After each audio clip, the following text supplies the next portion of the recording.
The Sunset Strip Diaries, Chapter 8, Valley of the Dancers.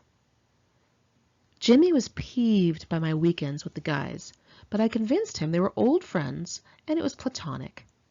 I told him I looked at them like brothers. Well, brothers that wore makeup and pink. And although it annoyed him, there was nothing he could do if he didn't want to take me with him when he went to his hangouts. The guy had worked hard to get to where he was socially. It took him a long time to create a name for himself and gain credibility. He had endured who knows how many days of rejection before being accepted into the personal lives of these cool people who were featured in magazines and on television.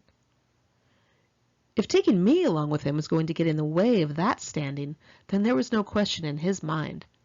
I was simply not going with him. It was not up for negotiation. I wrote in my journal that summer, Jimmy is painting this huge mural on the wall at the Cat House, and they say they are making him alumni next. I guess I'm happy for him, but it seems like they're stringing him along sometimes. It's a really big deal for him to be in that group along with Axl Rose, Tammy Down, Ricky, etc. They get to wear a special leather vest and be studs, I guess. It seems similar to rushing a fraternity. I guess to be initiated, you have to sneak into the Universal Studios lot, climb up to the window of the house used in that movie Psycho, and slap a Cat House bumper sticker on the wall inside the window, and then you have to, I guess, take a Polaroid picture of it. And apparently they have all gotten away with it, but I know he's going to get caught. He will do anything for them. He would probably even dump me if they asked him to. And as a matter of fact, maybe they even made that up just so he would do the thing with the picture. I don't even know. I don't know if it is finally because I stopped asking him to go with him to his hangouts and it worried him, or he knew it was going to be a great show, but Jimmy finally invited me to the Cat House one night. He said I could bring Christabel. There was some special secret performance that was going to occur, during which some guys from Guns N' Roses were going to jam with each other. I was finally going to the friggin' Cat House. I could check it off my mental checklist. The thing that sucks is that I was always drunk for these really great performances of world-famous bands, so I can't even tell you if they were great or horrible. I just remember keeping my eyes straight ahead and not looking at anybody, trying very hard not to let on that I was a 16-year-old that had no business being there. I felt really lucky and special and was delighted that Jimmy took me.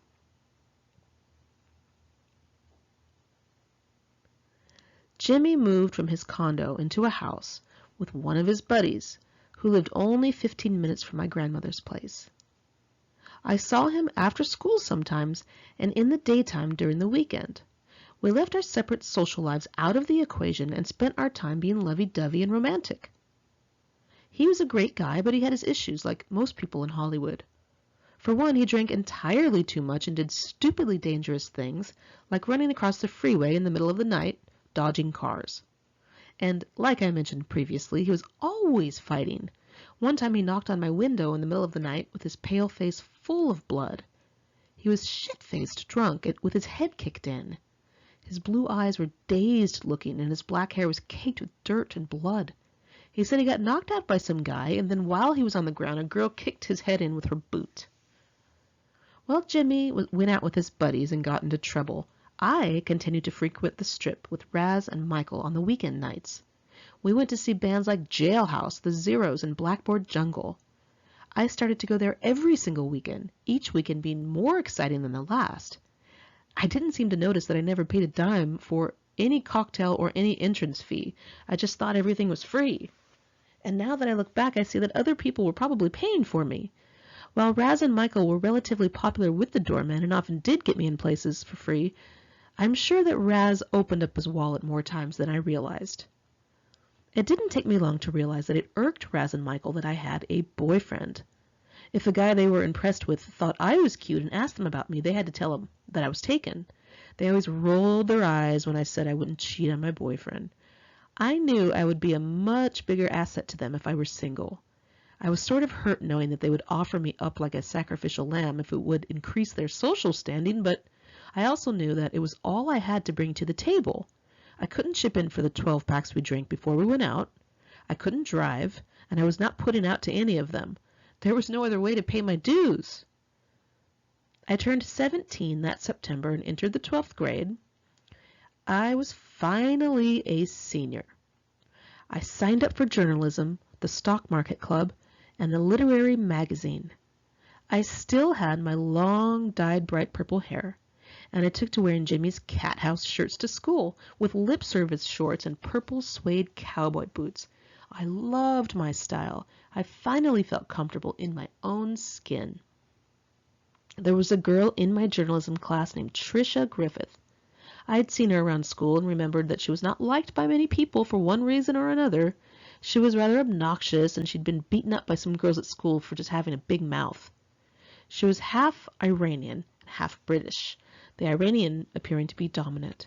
She had large dark eyes with black eyebrows, smooth dark skin, and a prominent nose.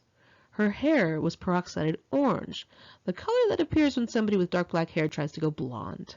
And at that time it was quite frizzy and damaged looking with ragged fried ends. None of that mattered to the guys though, because her body was slammin'. She was tall and thin with long legs and gigantic boobs. I was minding my own business one day, writing some stories in my journalism class, when she came through the door cracking some gum and crowing about her life in Hollywood. My spine stiffened and I straightened my cat house shirt. Whoa, whoa, whoa, whoa, whoa. Slow down there, Tiger, I thought. I knew for a fact that she had no Hollywood life, or I would have seen her. I was the only one at school in the Hollywood crowd at the time, and I did not want some loud bitch walking around squawking about how she was part of the scene. It was me who owned it, not her. Please. I was torn between arguing with her and befriending her in order to keep my enemy close and snuff out any competition. She spoke of her her French glam rocker boyfriend named Pierre. Pierre? I thought that name was ridiculous. No popular Hollywood guy would give himself a name like that didn't end in a Y or an IE, or at least have some Z's in it somewhere. It was not cutesy enough. Even Jimmy's name walked a fine line, but at least it ended in the E sound, which was a literal requirement. Journal entry, December 1990. That bitch named Trisha is talking about glam bands in Hollywood again. The things that are my domain. It makes me feel faint and it gives me a lump in my throat to hear someone I despise so much talk about something I completely love. I saw her glam boyfriend drop her off at school the other day. He was so ugly. He had a shoulder-length fro and he wasn't even skinny. Pfft, some glammy. She would die if she knew what I did this weekend. I was with Jimmy over at Ricky Rackman's apartment with Tammy Down and the rest. I have to hide that I'm any sort of fan, though. I have to be very unimpressed. Damn it, I want her to know how great my life is. I have to brag to her. Nobody else could appreciate what I get to do and who I get to meet. One day Trisha saw the bright strawberry red swingin' thing flyer inserted in the cover of my clear notebook, and she asked to see it. We started talking about the band and then about our boyfriends and what clubs they frequented. I found out that although she was still in high school, she lived by herself in an apartment. I was impressed. Her parents were in England, where she resided previously. She talked a lot about the Hippodrome, a hot nightclub in London. She also talked about Carnaby Street, or some street that was similar to Melrose. I secretly rolled my eyes. I thought, Europe, please. That was no Hollywood. Who would want to be in London when they could be kicking beer cans and stepping over bombs and trash in Hollywood? Well, there was no comparison as far as me or my in-crowd friends were concerned. I had quickly forgotten how much I worshipped London as a young teenager because I was so caught up in my scene, or maybe I was just jealous. She then said she had never been inside an actual Hollywood club. I perked up. Oh, I can show off. I quickly invited her to the Swing-a Thing show at Gazzari's that weekend. She wanted to bring her boyfriend, which I thought was a no-no, but I couldn't change her mind, so I invited Jimmy. I thought, she and her dumb boyfriend will realize how cool I am and how outdated and ridiculous they are, and I will be queen of the world, residing on the throne of leopard skin and crushed velvet. It was all a ploy for me to pump my own ego and nothing further. I knew her big boyfriend Pierre was not the most attractive thing on earth. His lack of hairstyling knowledge was no help. And he drove a beat-up black Trans Am. Jimmy was thin, had the right look, and had recently bought a new black IROC Camaro. They were the shit back then. It was as if he was the upgraded cool version of her boyfriend. I felt I was cooler than her from the get-go. I know, lame, but I was competitive. So anyway, off we all went to Gazzari's. I loved that place. It was all black inside with paintings of all the former Miss Gazzari dancers painted on the wall like cartoons. The girls' bathroom was a gold glittery box with a star on the door like a little dressing room. We all ended up getting along famously. I still didn't exactly trust Trisha, but I wanted to show off. She was no Karen. I wasn't going to tell her my secrets or do facial masks with her. I just kept her in my little black book as a go-out friend. She was a classic frenemy. That December was the highlight of my year. Jimmy was invited to a private rat show at the Whiskey A Go-Go on the Strip. I could not believe my luck. Rat! My teenage crushes! I was so excited. We had press passes, as we did for all the shows and concerts that we attended. It meant that we were in the VIP room, backstage partying with the people on stage. I nearly shit my Fredericks of Hollywood G-string that night at the Whiskey. Not only did I see Rat play, but I was personally introduced to Nicky Sixx of Motley Crue and his wife, Brandy Brandt. You may be thinking, so what? But keep in mind, I had been staring into the heroin-possessed eyes of Nicky Sixx all through the 9th grade, and he single-handedly threw me over the edge with desire and led me away from the teachings of my Christian school. I can pinpoint my lust for Nicky Sixx. Pinpoint the whole thing on it. Is this a good thing? No! Was I happy to be face-to-face with the guy whose picture was in my school locker 2 years prior? Fuck yes! Nicky Sixx was tall, with perfect white teeth, green eyes, and a gorgeous face. I could barely look at him. I felt like fainting straight backwards. Brandy was beautiful and doll-like. She was dressed in black with long dark hair and scarlet lips, and she had a baby voice. They were both totally polite, and they said hello, and they shook my hand and whatnot, as if we were at a personal friend's cocktail party. So if seeing Rat play in an intimate setting and mingling around the Sixes wasn't enough, Ricky Rackman brought over lanky, blonde Duff McKagan of Guns N' Roses and a blonde chick. I was like, no, I cannot be meeting Duff McKagan right now, in a setting of his peers at a Hollywood show. This just can't be happening. He was tall and hot. I could barely look at him either. He had a drink in his hand, a cigarette in his mouth, and a Sid Vicious chain around his neck. The girl he was with had platinum blonde hair, a heart-shaped face, cherry-colored lips, and a white dress. They smiled and shook my hand, and they were just as cordial as the Sixes. I noted to myself that being introduced by somebody with credibility was the ultimate way to meet these guys. I wasn't lifting up my shirt to a roadie in an alley or something. I felt important. I felt part of the crowd. So I was 17. So what? Nobody knew. We were in Hollywood. It was such a thrill. I'm pretty sure I met Warren DeMartini of Rat and his brunette wife, but I don't remember if I was introduced or I just saw them. The night was so spectacular that I honestly felt like I had just taken 25 hits of crack. I was completely high on adrenaline. Fireworks were going off inside my head. Confetti was sprinkling down in my brain. I wanted to do 30 backflips right there in my cheetah print pumps. Jimmy and I continued to hang around Ricky and his girlfriend, Diane Copeland, the rest of the year. Diane was very small and tan with really long, beautiful, golden brown hair, green cat eyes, and huge boobs. She was gorgeous. She had this tiny gap in her teeth and a smoky voice. She did a lot of sexy posters. I often saw her picture taped up in guys' lockers at school. She was always in posters with Bobby Brown and the other rock chicks. And in some other posters she was in a see-through football jersey or a bikini or something. She was very sweet and friendly toward me. I really liked her a lot. Ricky knew everyone naturally, so if Jimmy and I went to a barbecue at his place, We were always graced with the presence of at least one rock star.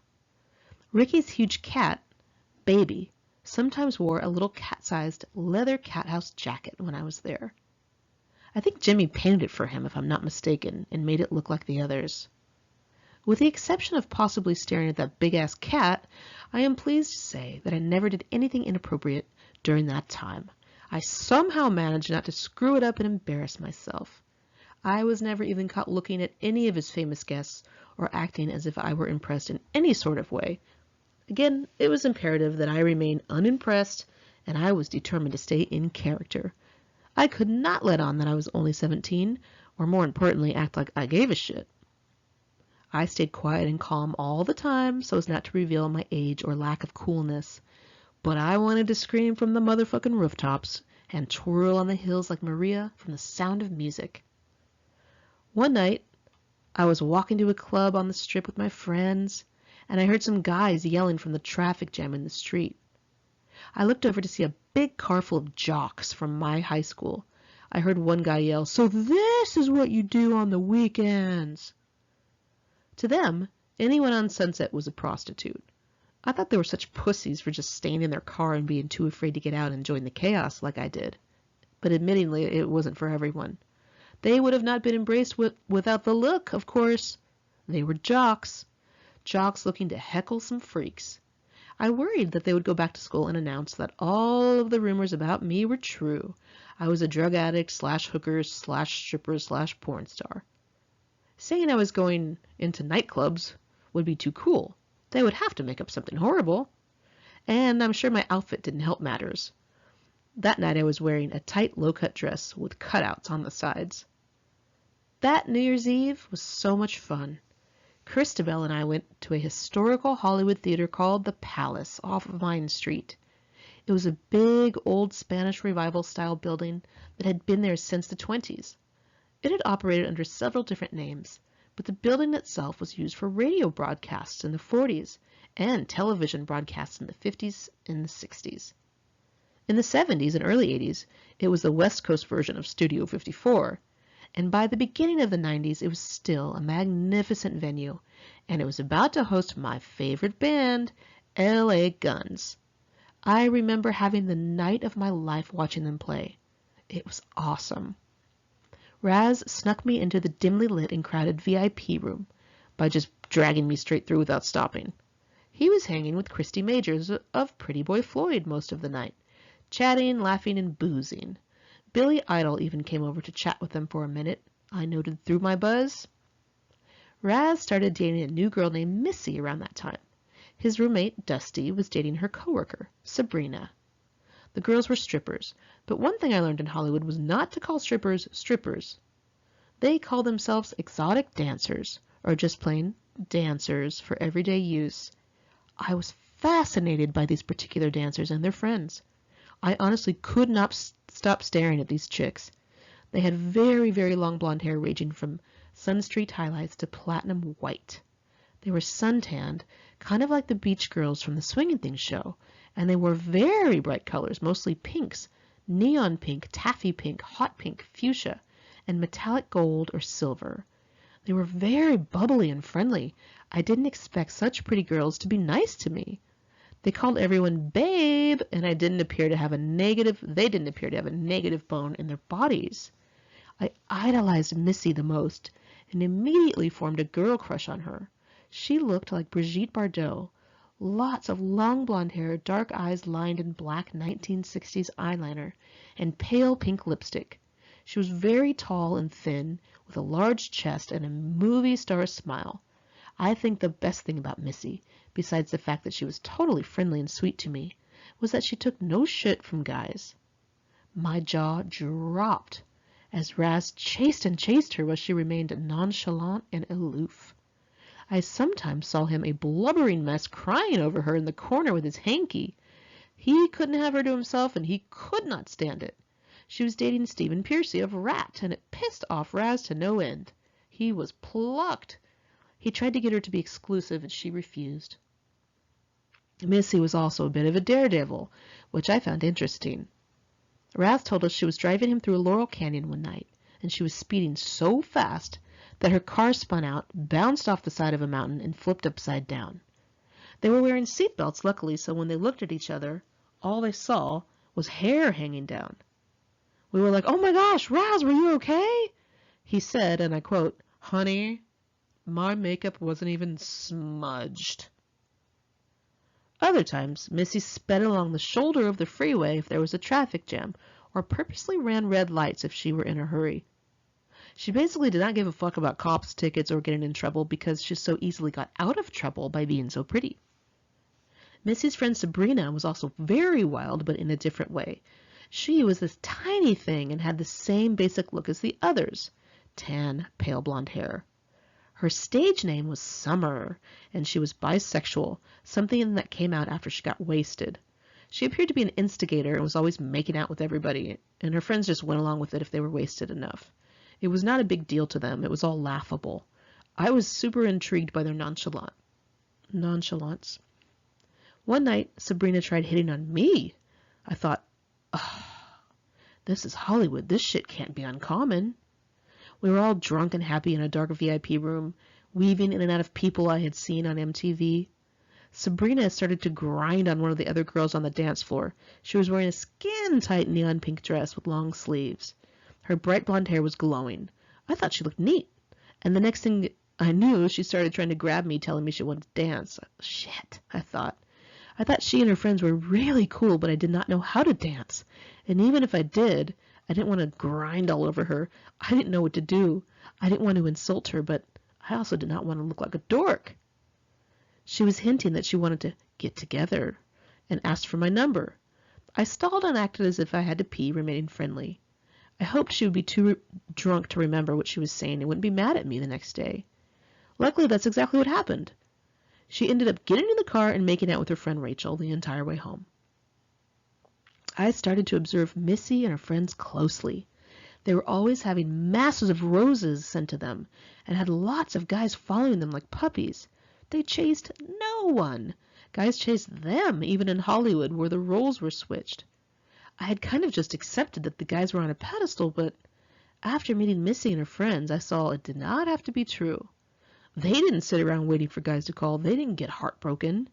Guys were all over them while they were just bouncing around town happy as could be. They didn't want to be tied down. I thought, oh, wait a second. That is what I need to be doing. They couldn't be bothered unless they were with the most popular people and were going the coolest places and having the best time, and somehow they pulled this all off without looking bitchy. Things and people were very quickly deemed out if it wasn't to their liking. That club is out, that drink is so out, and that color is out. I watched them in their tight Barbie dresses and long bleached hair tripping on the new drug, ecstasy. They were dating stars like Vanilla Ice and David Lee Roth. I was not in their league. I was a regular high school student by day, trying to lead a normal life of writing commentaries for the school paper, making lopsided pots and ceramics, and playing tennis in sweat shorts. I felt like a spy. It was hard to make conversation with the schoolgirls my age who were going to the movies on Saturday night in their high-waisted paper bag pants and teased bangs. I had no idea what a normal girl's life was supposed to be like. And even stranger than that, I was terrified of the normal kids. I wouldn't have known what to say or do on a date or what to do at a typical teenage house party. Raz, Michael, Missy, and her blonde dancer friends became the new in-crowd on the strip. I was the youngster in the crowd. They loved me. The girls were maternal toward me and kind of coddled me. One of the things I really liked about dancers is that they liked to hang around other pretty girls. Most girls I knew wanted to be the most pretty, so they would purposely not hang out with another girl who would take attention away from them. That was kind of standard, but dancers were one big happy family of really gorgeous girls who were not threatened by anyone. They thought I was cute, and they treated me like a little sister, and being around them was like wearing a big, fluffy, warm fur coat. I felt protected and comforted in their presence. I sensed they were very tough people underneath their beautiful doll faces and candy-colored dresses. I knew they could take care of themselves. I decided to revamp my image at that time. I stopped wearing black and cut back on the purple because it was too dark in a crowd. Once I realized I had to use color to bring attention to my image, things started to fall into place. I started to wear a lot of bright pink. I had a long-sleeved hot pink top that stopped just under the chest and showed my flat stomach, which I wore with some matching little shorts. I also had the outfit in white. I bought a tight, bright green shirt and the black hot pants. I wore swirly, poochy-like tops in bright colors and 60s headbands. The shit was crazy. In a sea of blondes, I was the new hot brunette girl in pink with blue eyes, long hair, big boobs, and a bare midriff. I darkened the beauty spot above my lip. I changed my lipstick color from a dark berry color to a cartoon pink. I was getting the hang of it. Was it tacky? Of course. I was amongst walking Barbie dolls of both genders. I had to get in on the craziness or be left in the glittery dust. The place to get these over-the-top outfits was a store on Hollywood Boulevard called Playmates of Hollywood. I went there on a sunny spring morning with Jimmy, walking over the stars on the Walk of Fame. We turned toward the 2 floor-length shop windows that always had really crazy displays. They were like Bergdorf window displays on acid with a shrooms chaser. The mannequins weren't like the regular mannequins you see. They were more curvy and busty. One month it would be, say, an Alice in Wonderland theme with tiny blue skirts and Queen of Hearts bikinis. There would be like a Mad Hatter tea party full of various colorful lingerie and stage costumes, with some huge playing cards and trimmed hedges behind them. Another month the theme would be Hell, or an S&M dungeon full of red leather bikinis and bondage costumes complete with tasseled whips. Or they would do like a Wizard of Oz theme with glittery red platform heels, tiny blue and white gingham bikinis, and a yellow brick road. One bikini would be silver for the Tin Man, one would be a deep shiny emerald, and one would be black leather worn with a witch hat. There were displays of summer barbecues featuring teensy cut-off shorts and red checkered bikinis and little polka dot outfits. Sometimes it was a Parisian boudoir setting full of pale pink lace lingerie and black satin ribbons.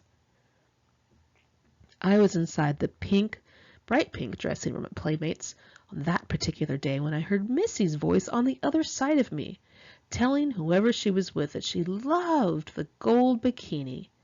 We both came out of the dressing rooms at the same time.